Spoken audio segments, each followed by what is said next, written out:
तो तुम भी आर्किटेक्ट हो? तुम भी आर्किटेक्ट? मतलब यहाँ और कौन आर्किटेक्ट है? एक्चुअली संजू भी आर्किटेक्ट है। अच्छा, आप भी आर्किटेक्ट है? Nice, very nice. प्रोग्राम कब शुरू हो रहा कौन सी यूनिवर्सिटी से आपने आर्किटेक्चर पास की?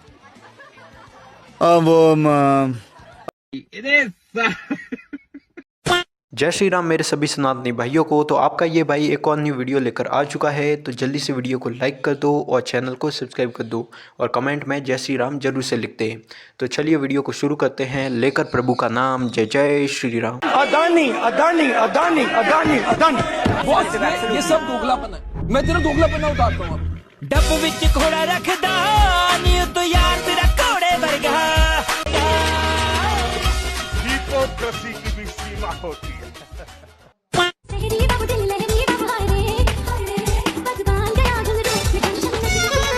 साड़ी मुझे में ठोकर जा बड़ी यार मस्त है यार, मैं भी करूँ क्या?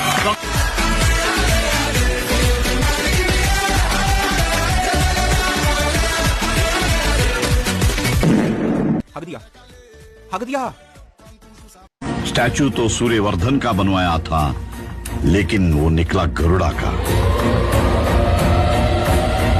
देखो हमारे पप्पू अभी तक इसी बात के लिए रो रहे थे कि पुतिन आया और मुझे मिलने नहीं दिया, लेकिन मेसी से तो मिल लिए ना। अब आप खुश है? खुश, एकदम खुश।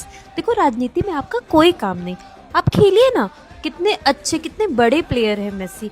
आप फोटो में तो खिंचाइए, थोड़ा फ्रेम लगाइए दीवार पे, ऐसा खुश रहा कीजिए। ऐसे राजनीति में क्या है ना, काम की बातें होती है, और वहाँ आपका भला क्या काम। देखिए अभी क्या होगा?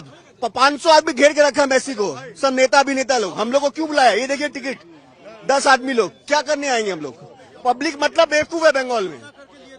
देख लीजिए 10,000 रुपया का टिकट है, 12,000 रुपया का। एक शक्ल नहीं देख पाया उनका हम लोग। सब नेता लोग घोर के रखा है उसको पूरा एकदम।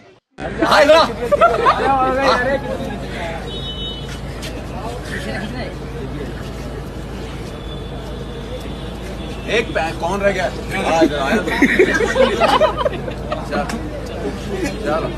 ये बड़ी खबर आ रही है केरल से। देखिए केरल में बीजेपी की ऐतिहासिक जीत हुई है। लेफ्ट को झटका। देखिए तिरुवनंतपुरम निकाय चुनाव में भारतीय जनता पार्टी की ये बड़ी जीत मानी जा रही है। तिरुवनंतपुरम में वाम मोर्चे को ये बड़ा सियासी झटका है। 101 वार्ड 50 पर एनडीए का कब्जा हुआ।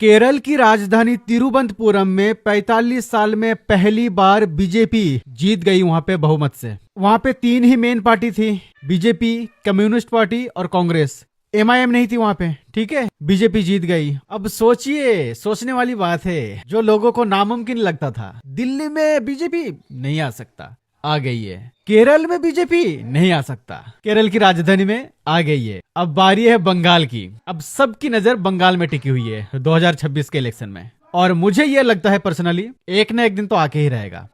जली ना, तेरी भी जली ना। तो क्या अब केरला में भी वोट चोरी होने लगा? केरला की राजधानी तिरुवनंतपुरम में जो मेयर का चुनाव हुआ, उसमें 101 सीटों में बीजेपी ने 50 सीटें जीत ली। 29 सीटें लेफ्ट गठबंधन ने और 19 सीटें कांग्रेस ने। सोचो केरला में, केरला की जनता भी अब लाल गुलामी छोड़कर वंदे मातरम बोलना चाहती है। एक ऐतिहासिक जीत है बीजेपी की, जहाँ पर 101 में ऑलमोस्ट 50% सीट्स बीजेपी रिसीव कर गई। कांग्रेस वालों, शायद तुम लोग ये समझ नहीं पा रहे हो, ईवीएम हैक नहीं करते हैं प्रधानमंत्री। प्रधानमंत्री लोगों के दिलों हैक करते हैं। ये कोलकाता के लोग मेसी को 32,000, 25,000 के टिकट लेने के बाद भी देखने ना मिलने पर इतना ड्रामा और मेस अच्छा के रखा है कि ये लोग भूल ही गए हैं कि इन लोगों के साथ ये पहली बार स्कैम नहीं हो रहा है, 10 सालों से ऑलरेडी हो रहा है। अब तक तो आदत पड़ जानी चाहिए। चिल करो गाइस, तुम लोग ना। मैंने सुना है कि पाकिस्तान ने धुरंधर मूवी पे केस कर दिया इंटरनेशनल कोर्ट में, क्योंकि उनका कहना है कि पाकिस्तान को धुरंधर मूवी में बहुत रिच बताया गया है, जिसकी वजह से लोन के चांसेस उनके कम हो रहे हैं बाहर के मुल्कों से। IMF से उन्हें लोन नहीं मिलेगा क्योंकि उनको रिच बता दिया गया। तो उनका कहना सही है भाई, इतना रिच नहीं दिखाना चाहिए था, उनको लोन कैसे मिलेगा? और उन्हें धुरंधर मूवी से थोड़ा हिस्सा भी देना चाहिए, थोड़ा सा उनका फायदा हो जाएगा। वो फिल्म कोई फिल्म है जो किसी मासूम से उसके रात का डिनर छीन ले? आरफा खानूम जी, मैं आपसे पूरी सहानुभूति रखती हूँ।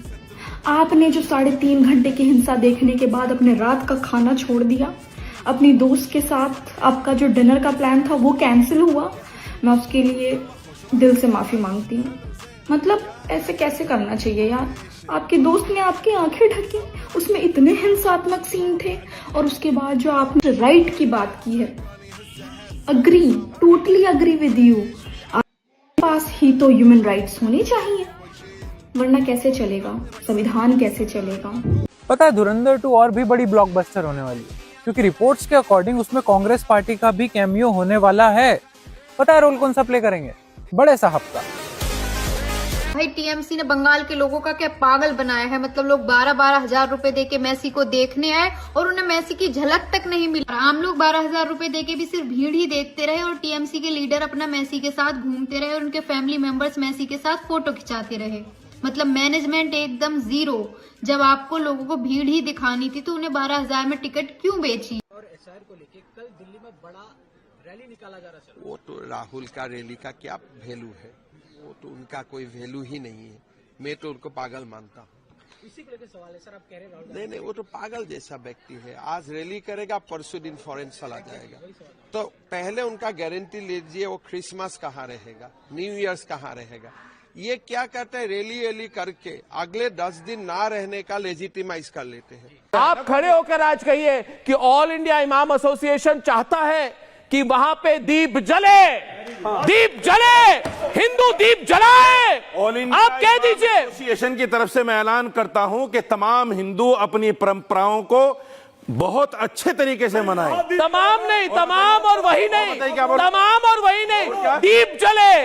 तमिलनाडु में दीपम जले, दीपम जले, दीप जले क्या होता है? दीप जले क्या होता है? मजाक क्यों उड़ा रहे? आपने आप मजाक क्यों उड़ा रहे? आपने बोला, मैंने ऐसे मैं कहा दीप जले, आप ये मजाक क्यों उड़ा रहे? दीप जले, आप जैसे बोलोगे बैठ जाइए। हाँ सिद्धार्थ जी, आपने कहा दीप जले, तो हमने कहा दीप जले।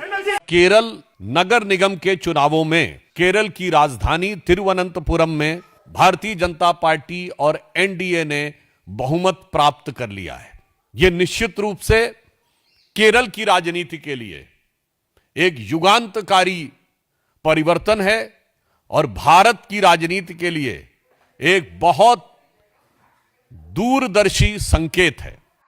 भाई खुशी की बात यह है कि पंडित पुतिन ने भगवत गीता पूरी पढ़ ली है, और उसका असर ये हुआ कि प्रेसिडेंट पुतिन ने भिखारी मुल्क पाकिस्तान के प्रधानमंत्री शहबाज शरीफ को 40 मिनट इंतजार कराने के बाद मिलने से मना कर दिया। हुआ कुछ यूं कि तुर्कमेनिस्तान में आयोजित international trust and peace summit में पाकिस्तान और रूस की एक बायलैटरल मीटिंग रखी गई थी, जिसमें पाकिस्तान रूस से भीख मांगने वाला था। इसलिए पाकिस्तान का भिखारी प्रधानमंत्री शहबाज शरीफ अपनी पूरी गैंग को साथ में लेकर टाइम से भीख मांगने के लिए पहुंच गया।